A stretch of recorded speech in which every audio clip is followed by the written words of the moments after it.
Voilà, bonjour à tous. Alors aujourd'hui, on n'est pas dehors, nous sommes dans l'église. L'église, n'oublions pas la signification du mot église, hein. C'est l'assemblée, et l'assemblée des saints. Hein, beaucoup disent que l'église, ce n'est pas un bâtiment, mais je dis que l'église, selon l'apôtre Paul, disait que nous sommes le corps du Christ, et chaque membre est utile dans la maison de Dieu. Voilà pourquoi ce matin, je voulais juste, avant de commencer la prédication,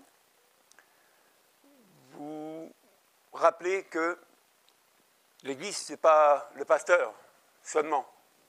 Ce n'est pas parce que moi, je suis devant vous aujourd'hui pour annoncer la parole de Dieu que je suis à part. Je veux dire que je ne suis pas un super-homme. Mais si aujourd'hui les vidéos sont possibles et on peut les mettre sur YouTube pour nourrir le peuple de Dieu et amener les gens à la compréhension de qui est Jésus, ce n'est pas ma grâce seule. C'est parce qu'il y a une équipe aussi avec moi. Des membres de l'Église se sont levés pour m'assister afin qu'ensemble, dans ce travail-là, on puisse toujours annoncer l'Évangile. Donc je vais appeler les frères aujourd'hui. Donc je vais appeler Alain, qui va me rejoindre ici. Voilà. Et je vais appeler Tony. Et peut-être ils vont vous dire quelques mots aujourd'hui, avant la prédication. Mes frères, à vous, si vous voulez vous exprimer devant le peuple de Dieu, devant... Je dis déjà un grand bonjour à la famille spirituelle, à nos frères et sœurs. Et je remercie le serviteur de Dieu, effectivement, qui nous fait part justement qui nous fait partager justement ce moment. Et ça me touche énormément. Moi, ça me touche énormément. Mais je vous dis tous bonjour, un grand bonjour, et puis écoutez la parole de Dieu parce que c'est ça qui va nous fortifier. Amen. Au revoir. Bonjour, moi je suis le serviteur Alain. Je suis là effectivement pour aider, accompagner le serviteur de Dieu dans sa mission. Et comme il l'a précisé, la mission se fait ensemble. Donc nous sommes là pour être ensemble, pour prier pour vous, pour prier pour nous, pour l'Église, pour le peuple et le peuple de Dieu. La mission de tout ça, c'est d'amener les gens à la compréhension de la parole et à l'acceptation de la parole. Amen. Donc voilà notre mission à nous, et nous souhaitons à notre frère Régis d'amener la parole, que le Saint-Esprit le conduit et que ce qu'il dira soit touché, que les gens soient touchés au nom de Jésus. Amen. Amen. Voilà, je tenais vraiment à ce que ce soit fait aujourd'hui.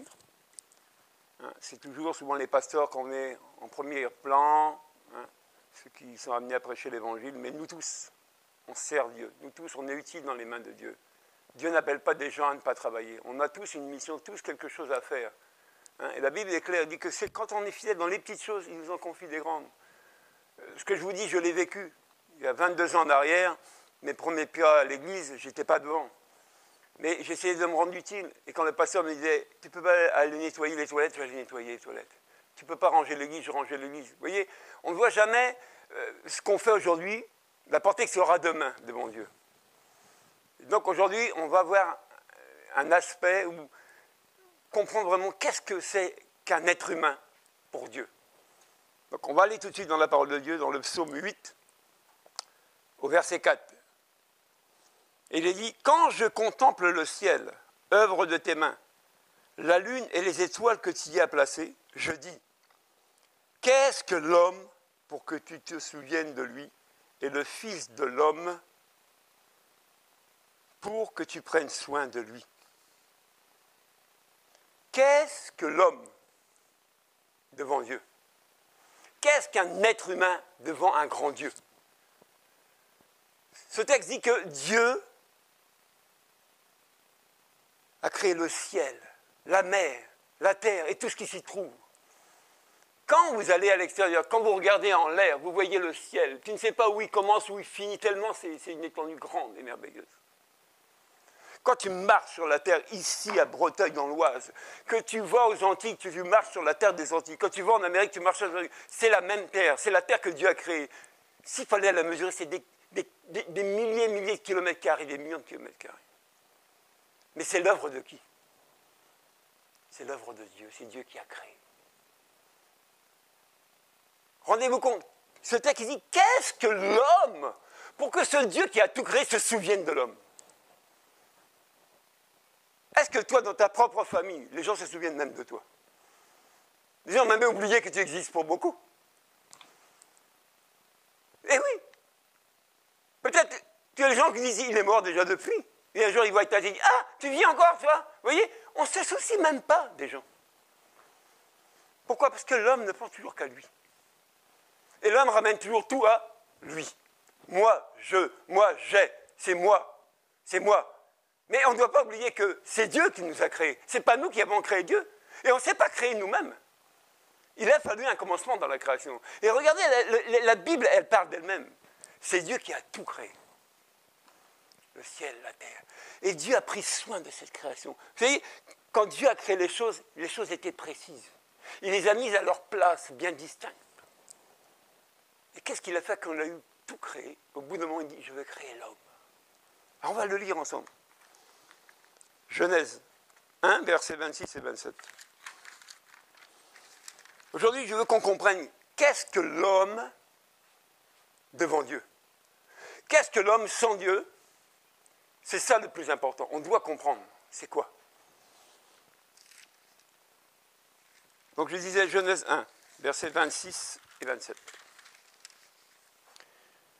Puis Dieu dit, faisons l'homme à notre image, à notre ressemblance, qu'il domine sur les poissons de la mer, sur les oiseaux du ciel, sur le bétail, sur toute la terre et sur tous les reptiles qui rampent sur la terre. Dieu créa l'homme à son image. Il le créa à l'image de Dieu. Il créa l'homme et la femme. Dieu les bénit et leur dit, reproduisez-vous. Devenez nombreux, remplissez la terre et soumettez-la. Dominez sur les poissons de la mer, sur les oiseaux du ciel et sur tout animal qui se déplace sur la terre. Dieu dit, je vous donne toute herbe à graines sur toute la surface de la terre, ainsi que tout arbre portant les fruits avec pépins et noyaux, ce sera votre nourriture. À tout animal de la terre, à tout oiseau du ciel, de tout ce qui se déplace sur la terre, à ce qui est animé, vit. Je donne toute herbe verte pour nourriture. Cela s'est passé ainsi. Dieu regarda tout ce qu'il avait fait. Il constata que c'était très bon. Il y eut un soir, il y eut un matin, ce fut le 7e jour. Amen. Regardez, Dieu crée. Tout ce qu'on voit autour de nous, la nature, les océans, tout ce qu'on peut contempler. Ce psaume qu'on a lu tout à l'heure dit, je contemple le ciel, je contemple l'ouvrage de tes mains, je contemple ce que tu as fait, Jésus. Est-ce que nous, les êtres humains, quand on marche sur la terre, on contemple la création de Dieu? On contemple l'œuvre de Dieu qui est parfaite. Mais regardez, l'homme avait pour mission de prendre soin de cette création. C'est ce que Dieu a dit à l'homme. Dieu a créé l'homme et la femme, il les a bénis. Voilà, vous devez dominer. Vous devez prendre soin de cette terre-là. C'était la mission de l'être humain. Et regardez ce texte qu'on vient de lire, il dit que Dieu les a créés comment? À son image.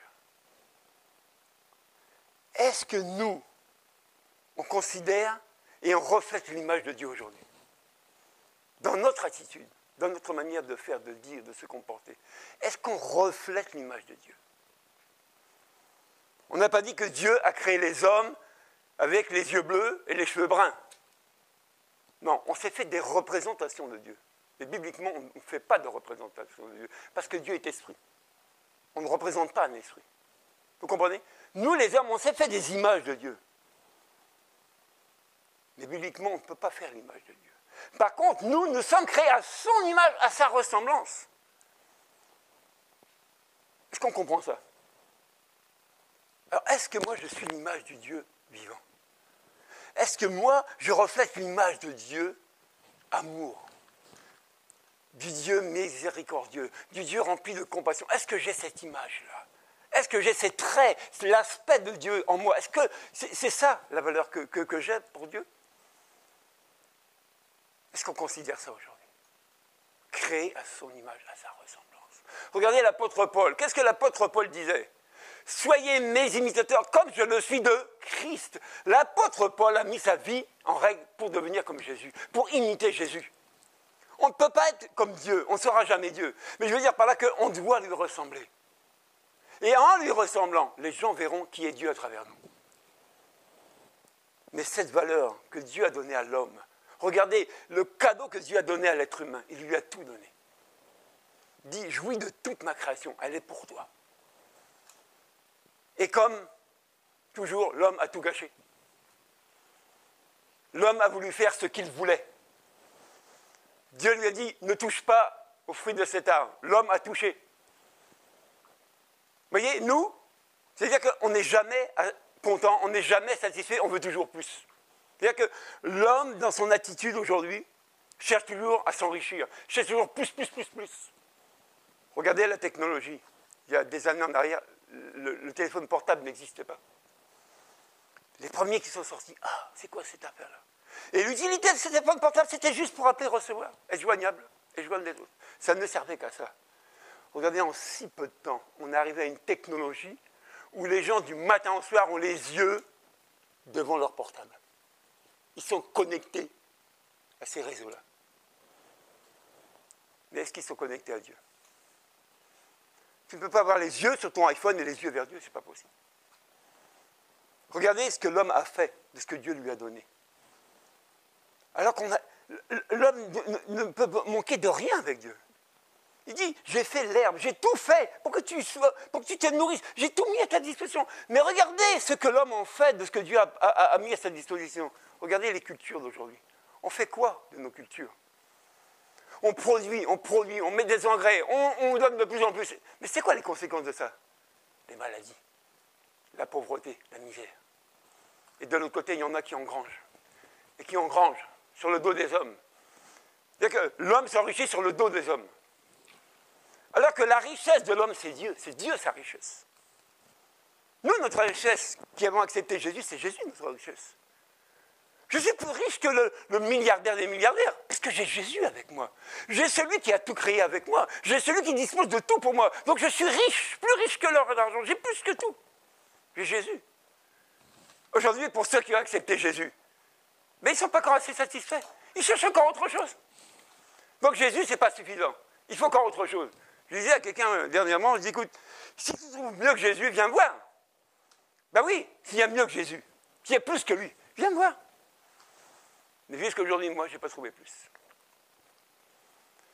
Quand j'ai commencé à méditer cette parole, j'ai dit, Dieu, est-ce que moi, quand j'étais dans la drogue, l'alcool, la violence, est-ce que j'étais conscient que qu'est-ce que j'étais devant toi pour que tu te souviennes de moi? Qu'est-ce que j'étais au regard de Dieu dans ma violence, dans mes actions? Devant Dieu, devant son regard, j'étais quoi pour lui? Qu'est-ce que l'homme, qu'est-ce que Régis pour que Dieu se souvienne de moi? Qu'est-ce que Tony ou Alain qui étaient là, mes frères, pour que Dieu se souvienne d'eux? Mais la Bible dit que Dieu prend soin de sa création. Dieu a créé l'homme à son image, à sa ressemblance. Malgré la désobéissance de l'homme, malgré l'orgueil de l'homme, Dieu prend soin de sa création. Regardez ce qui s'est produit. Dieu nous a donné un sauveur. On était tous perdus. Chacun cherchait son chemin, sans Dieu. Mais un jour, Jésus s'est révélé à nous. Et c'est là qu'il nous a sortis de notre péché. On va lire dans le texte tout à l'heure. Vous verrez que tout ce que Dieu fait est bon et même très bon. Mais on ne ramène plus la valeur de Dieu. On n'exprime même plus la grandeur de Dieu dans toute sa création. On ne se réjouit même pas de tout ce que Dieu a créé pour nous. Nous, il faut qu'on achète, il faut qu'on touche pour dire oui, ça c'est à moi, ça je le vois. Mais on n'a pas besoin de ça. On a juste besoin de reconnaître que Dieu a tout fait pour nous. Et c'est la plus belle des choses. Amen. On va lire un autre passage dans Jacques 4. Regardez. Je dis, si on a compris ça, on a tout compris aujourd'hui. Et on ne se soucie même plus de rien. On est les plus heureux. On est les plus heureuses de la terre. Et les gens diront, ce sont les plus fous. Oui, parce que nous ne considérons pas la valeur des hommes comme les hommes considèrent cette valeur-là. Regardez, dans le verset 13 à Jacques 4. À vous maintenant qui dites, aujourd'hui ou demain, nous irons dans cette ville. Nous y passerons une année. Nous y ferons des affaires. Nous gagnerons de l'argent. Ah, c'est pas mauvais, hein, de faire des affaires. C'est pas mauvais de s'enrichir.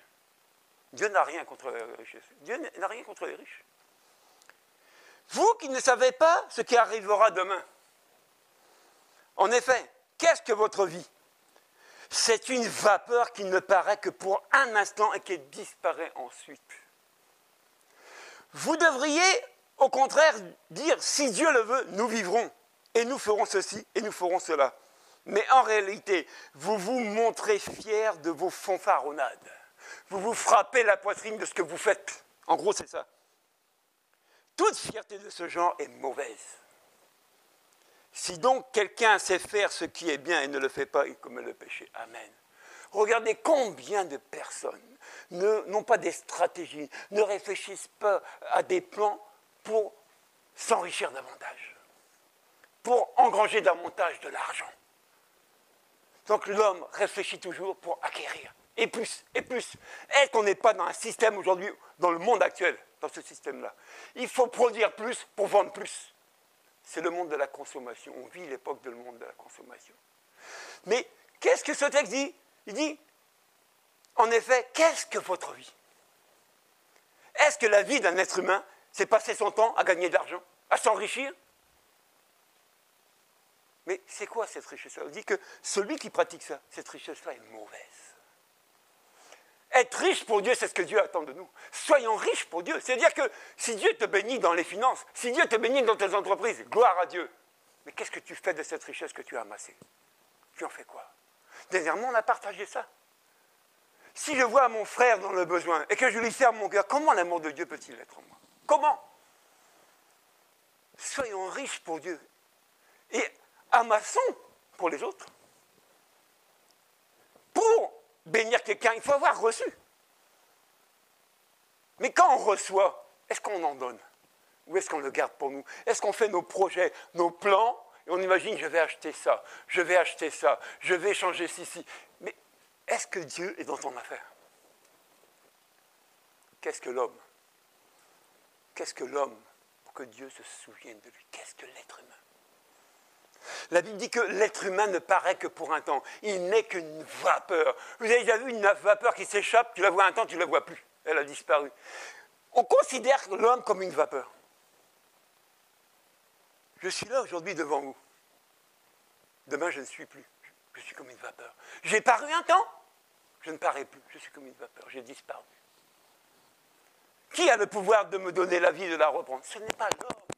C'est Dieu qui lui donne. C'est Dieu qui lui donne cette faveur de vivre. Mais aujourd'hui, nous, on est des fanfarons, on se frappe la poitrine. Ah, moi, j'ai fait. Ah, moi, j'ai dit. Ah, moi. Mais tu n'es rien. Tu n'es rien devant Dieu. Tu n'es qu'une vapeur. Tu n'es rien du tout. Qu'est-ce que l'homme devant Dieu, devant sa création?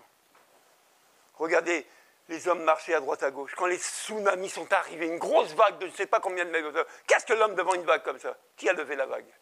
Qui a dit à la vague, lève-toi, va arroser la vague? Qui a dit ça?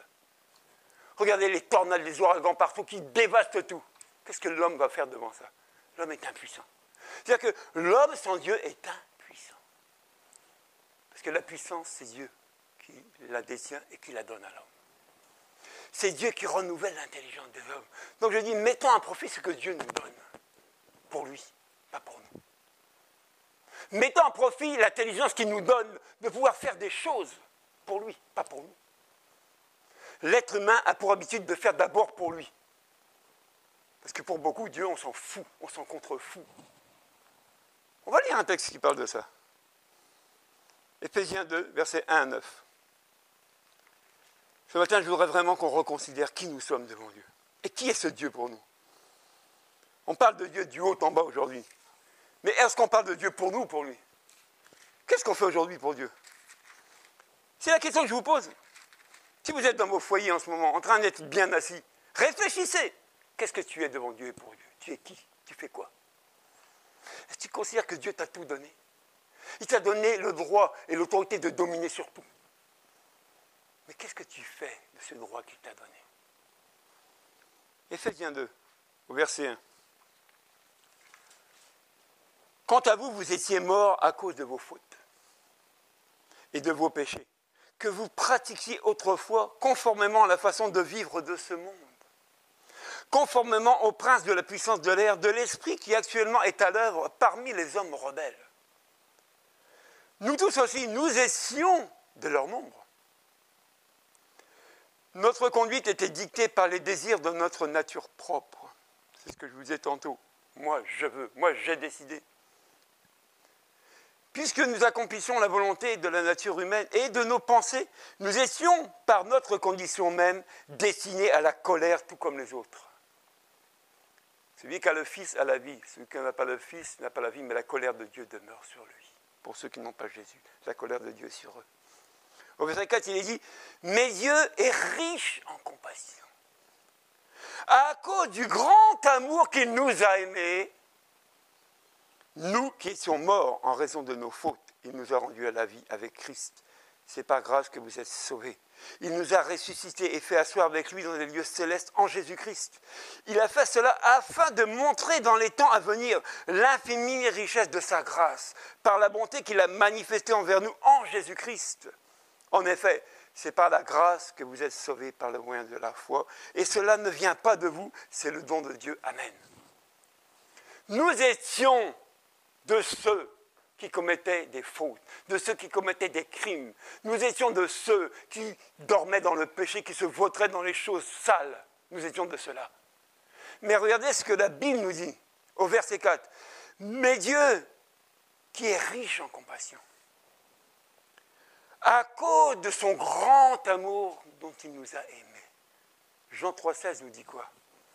Dieu a tant aimé le monde qu'il a donné son Fils unique, afin que quiconque croit en lui ne périsse point, mais qu'il ait la vie éternelle. À cause de nos crimes, de nos fautes, de nos crimes, nous étions sur le chemin de la perdition. Mais dans son amour, Dieu nous a rachetés en envoyant un sauveur qui s'appelle Jésus. Quand on nous a parlé de Jésus, quand on a cru en ce Jésus, quand on a cru en ce sauveur et que nous l'avons accepté, nous sommes passés de la mort à la vie. Nous sommes destinés à la colère de Dieu. Maintenant, on a un héritage, la vie éternelle. Mais là, je voudrais aussi revenir sur la vie que nous menons aujourd'hui. Parce que la vie éternelle va commencer le jour où tu acceptes Jésus. Tu marches déjà dans la vie éternelle. Mais regarde bien, mon frère, ma soeur, est-ce que ta manière de vivre reflète Dieu? Est-ce que notre attitude reflète l'attitude de Dieu? Qu'est-ce que l'homme, qu'est-ce que l'être humain, pour que Dieu se souvienne de lui? Est-ce que Dieu a abandonné Adam et Ève? Est-ce que Dieu a abandonné sa création? Est-ce que Dieu ne fait pas tout pour un seul but, ramener le cœur de l'homme vers lui? À votre avis, pourquoi on prêche l'évangile aujourd'hui? C'est pour que cette prédication touche le cœur des hommes et que les hommes comprennent que Dieu est tout pour eux et ils ne sont rien sans Dieu. On dit qu'il y a un grand vide dans le cœur de l'homme. C'est quoi ce grand vide? C'est la présence de Dieu qui leur manque. Il leur manque Jésus dans leur cœur. Quelqu'un qui n'a pas cette présence en lui va être à même de faire tout ce qu'il veut pour lui. Détruire les gens, marcher sur les gens pour s'enrichir. Et on le vit partout. La guerre du pouvoir. Être plus riche que l'autre. On marche sur un pour s'enrichir. On marche sur l'autre pour s'enrichir. La guerre de posséder. Mais ce que les hommes ne savent pas, celui qui possède tout, c'est Dieu. Et malgré ce que Dieu a tout, il nous a tout donné. La Bible dit qu'on a tout reçu pleinement en Jésus-Christ. On a tout. Donc qu'est-ce qu'on va chercher d'autre aujourd'hui? Ce n'est que de faire plaisir à Dieu, de vivre pour lui. Qu'est-ce qu'on va chercher d'autre? On va encore lire un passage, Luc 12, et vous allez voir ce qui arrive aux gens qui ne pensent qu'à eux. Et malheureusement, il y en a beaucoup trop. Je dis beaucoup trop, oui. On ne devrait penser qu'à Dieu, qu'à Jésus, qu'à amener l'évangile beaucoup plus loin, qu'à parler de Jésus aux gens. On ne devrait avoir ça qu'à l'esprit. Mais ce n'est plus le cas aujourd'hui. On cherche d'abord pour nous et pour Dieu quand on a le temps. Et c'est le propre de l'homme. Luc 12, au verset 16 à 21. Ce passage-là, ça doit vraiment nous parler. Jésus dit une parabole. Il dit, les terres d'un homme riche avaient beaucoup rapporté. Il dit, gloire à Dieu. Il raisonna en lui-même, disant, que vais-je faire de tout ce que ça m'a rapporté cette année, de tous mes bénéfices? Qu'est-ce que je vais en faire? En effet, je n'ai pas de place pour rentrer ma récolte. Voici ce que je vais faire, se disait-il. J'abattrai mes greniers et je vais en construire des plus grands pour ramasser davantage. J'y amasserai toute ma récolte et tous mes biens et je dirai à mon âme, il y a beaucoup de biens et en réserve pour de nombreuses années. Repose-toi, mange, bois et réjouis-toi. Regardez ce qui se passe souvent. On a de l'argent. Dieu nous fait grâce du fruit de nos mains de gagner de l'argent. Et souvent, qu'est-ce qu'on fait? Souvent, on engrange, on met de côté là. On place là. Chose entendue, on engrange. À l'image de cet homme-là. Et regardez ce qui se passe. Mais Dieu lui dit, homme dépourvu de sens, cette nuit même ton âme sera redemandée. Est-ce que tu as préparé pour ce qu'il sera-t-il? Voilà quelle est la situation de celui qui amasse des trésors pour lui-même et qui n'est pas riche pour Dieu. Alors vous allez me dire, mais mon frère, quand même l'argent qu'on a, on peut en jouir. Je dis oui, bien sûr. Mais faisons bon usage de l'argent que Dieu t'accorde d'avoir. Quand la Bible dit que l'or et l'argent m'appartiennent sans Dieu, qu'il n'y a rien à toi. Tu reçois un salaire, oui, mais il n'est pas à toi, il est à Dieu. Bibliquement, il est à Dieu, parce que tout lui appartient. Mais malgré que tout lui appartient, il nous fait jouir de ce qui lui appartient, il nous le donne.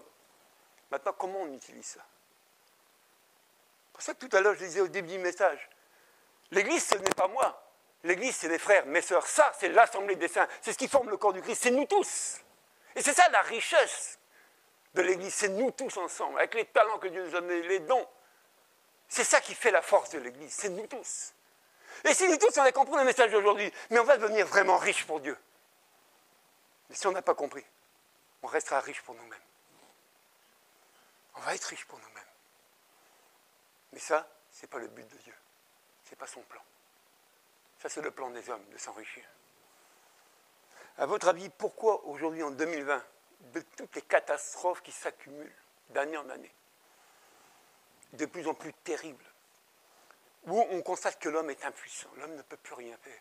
Regardez, prions pour nos politiciens, parce qu'ils ne connaissent pas la valeur de Dieu. Pour eux, c'est eux qui connaissent, c'est eux qui savent, ils ne savent rien sans Dieu.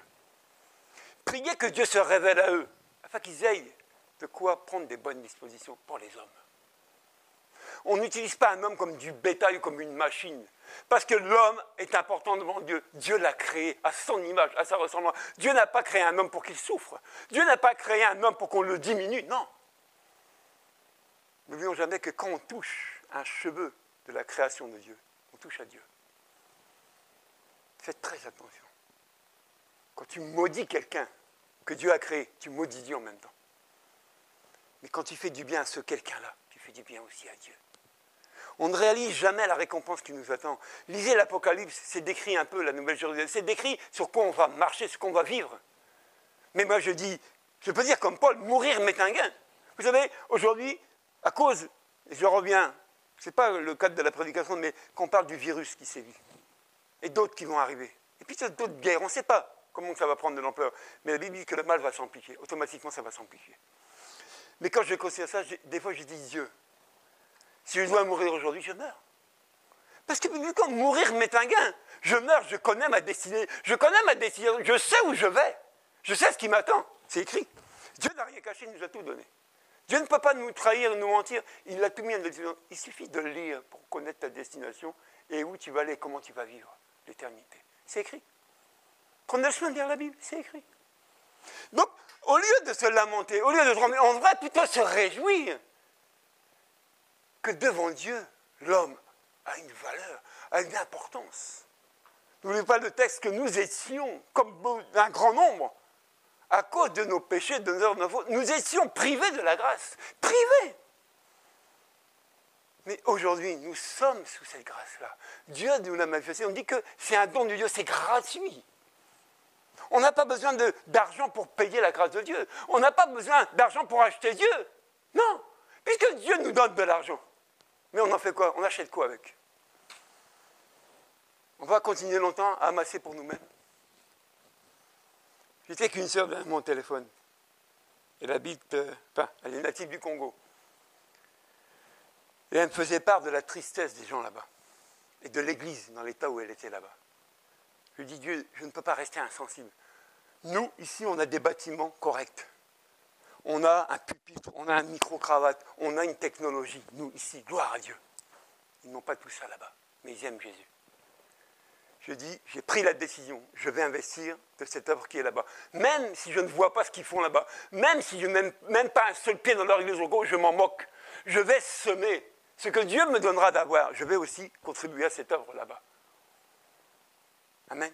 Soyons de ceux qui sèment. La Bible dit que celui qui sème peu, moissonne peu. Celui qui sème abondamment, moissonnera abondamment. Mais la Bible dit que ne vous lassez pas de faire le bien. Vous moissonnerez autant qu'on va. C'est-à-dire que tant que Dieu te donne de quoi avoir, sème avec. Tu ne sais pas quand tu vas moissonner. Il y a un temps que Dieu a fixé pour toi. Il y a un temps que Dieu a marqué, que Dieu a arrêté pour toi, pour te dire, voilà, tu as semé, voilà ta récompense. Mais on attend quoi aujourd'hui? La reconnaissance des hommes, souvent. On attend que les hommes viennent vers nous pour nous féliciter. Voilà pourquoi j'ai voulu que mes frères partagent avec moi ce moment, ce matin. Pour dire que l'Église, c'est nous tous. Je ne mérite rien de plus que d'être ici, si ce n'est que la grâce que Dieu m'a donnée. C'est que ça. J'étais mort à cause de mes péchés. J'étais dans la drogue, l'alcool. Mais qui a changé ma vie? Qui a changé ma destinée? Qui a changé mon devenir si ce n'est Jésus? Mais il a fallu qu'on m'en parle. Il a fallu que des personnes viennent vers moi pour me parler de Jésus. Est-ce qu'aujourd'hui, on ne pense encore qu'à nous, ou on pense à ceux qui ne connaissent pas encore Jésus, et qui devraient connaître qui est leur Créateur? C'est ça le message de ce matin. Réfléchis bien, mon frère, ma soeur. Tu es qui devant Dieu? Tu es quoi? Réalise 2 secondes. Qu'en une fraction de seconde, Dieu t'enlève de la surface de la terre. Tu vas faire quoi? Tout est bien là. Toute ton intelligence devant Dieu, c'est 0. Mais par contre, si Dieu te donne d'être sage et intelligent, mets ça au bénéfice de Dieu. Fais pour Dieu, pas pour toi. Les talents que Dieu t'a donnés, ce n'est pas pour toi. C'est pour les utiliser pour son œuvre, pour lui. Et on devrait comprendre quand nous, on passe de la mort à la vie. C'est-à-dire que quand on ne connaît pas Dieu, on ne connaît pas. Mais le jour où on a la révélation de qui est Jésus, qu'on l'accepte, notre vie devrait basculer. On n'engage plus pour nous, on ne vit plus pour nous. Paul disait, ce n'est plus moi qui vis, mais Christ qui vit en moi. Cet homme est passé de la mort à la vie. Qui était Paul? Saul de Tarse. Qui était ce Saul de Tarse? Qui faisait la guerre à ceux qui parlaient de Jésus. Qui arrêtait les gens par plaisir. Qui les emprisonnait par plaisir. On ne disait pas de cela, nous. Par plaisir, on faisait le mal. Par plaisir, qu'est-ce qu'on ne faisait pas? Mais qui a changé notre vie? Qui a changé? Qui nous a arrêtés sur un chemin? Saul de Tarse, c'était Damas. Ton chemin s'arrêtait où avec Jésus? Rappelle-toi quand tu rencontrais l'Évangile. Rappelle-toi du jour où tu acceptais Jésus. Rappelle-toi du jour où, avec un engagement d'une bonne conscience, on t'a plongé dans les eaux du baptême. Rappelle-toi de ce moment-là. Qu'est-ce que tu fais de ta vie aujourd'hui? Qu'est-ce que tu fais de ce que Dieu te donne au quotidien? Tu en fais quoi? Tu fais pour toi encore? Tu fais pour Dieu. Tu es riche pour toi ou tu es riche pour Dieu? La question, pose-toi là. C'est toi qui as la réponse. Je n'ai pas de réponse à te donner. Au bout d'un moment, on doit rentrer en soi-même et reconsidérer que l'homme sans Dieu n'est rien. Et il ne vaut rien, elle ne mérite rien. Nous tous, on est nés, nous tous, on mourra. Quand? On ne sait pas. Mais pendant ce temps que Dieu nous accorde comme des pèlerins sur la terre, soyons riches pour Dieu. Enrichissons-nous pour Dieu. Et que l'Église puisse être aussi riche dans tous ses talents, dans tous ses dons, dans tout ce que Dieu va lui confier, pour qu'elle soit riche pour le monde, pour semer dans le monde davantage. Arrêtons de semer simplement pour nous. Semons pour Dieu, dans son plan. Allons défricher des champs nouveaux. Allons de nouveau annoncer l'Évangile. Laissons-nous inspirer. Laissons-nous conduire par l'Esprit. Arrêtons de faire des plans, des stratégies que les hommes ont mis en place pour faire quoi? Tout ce que la main de l'homme fait, je vous dis, la main de l'homme le défera aussi. Eh oui. L'homme fabrique des voitures, et avec les voitures, on tue les gens. Puisqu'on meurt dans les accidents. Mais qui a créé la voiture, qui a fabriqué la voiture? C'est l'homme. Et l'homme meurt avec la voiture. Rendez-vous compte? On produit davantage avec des engrais. On mange de la nourriture polluée. Qui fabrique cette nourriture? C'est l'homme. Et qui détruit l'homme avec la nourriture? C'est le même. C'est toujours l'homme. Par contre, quand Dieu crée quelque chose, la création que Dieu a mise en place, elle n'est pas faite pour tuer les hommes. Elle est faite pour le bien-être de l'homme. Alors, il vaut mieux se réjouir avec peu et d'avoir Jésus que d'avoir beaucoup d'en témoigner et de ne pas avoir Jésus. Cet homme qui était riche, cet homme qui avait accumulé une bonne récolte, et dit gloire à Dieu. Mais il en a fait quoi? Il l'a engrangé pour lui-même. Dieu lui a dit, pauvre fou, ce soir même, je réclame ton âme. Que servira-t-il à un homme de gagner le monde entier s'il perd son âme? À quoi bon? À quoi bon, mon frère, ma soeur? Donc on va prier. On va prier ce matin que Dieu nous renouvelle un esprit bien disposé pour lui. Que Dieu...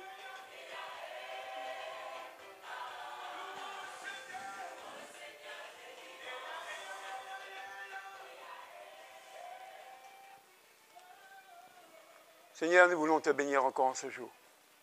Nous voulons te louer en ce jour et te dire un grand merci, Jésus.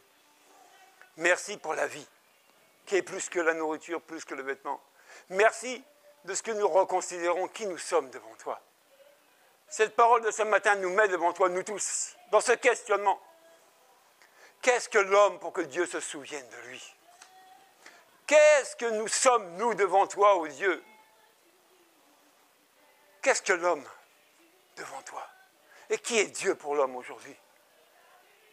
Seigneur, ma prière ce matin, c'est que nous tous qui croyons déjà en toi, nous puissions être riches, non pas pour nous-mêmes, mais pour toi.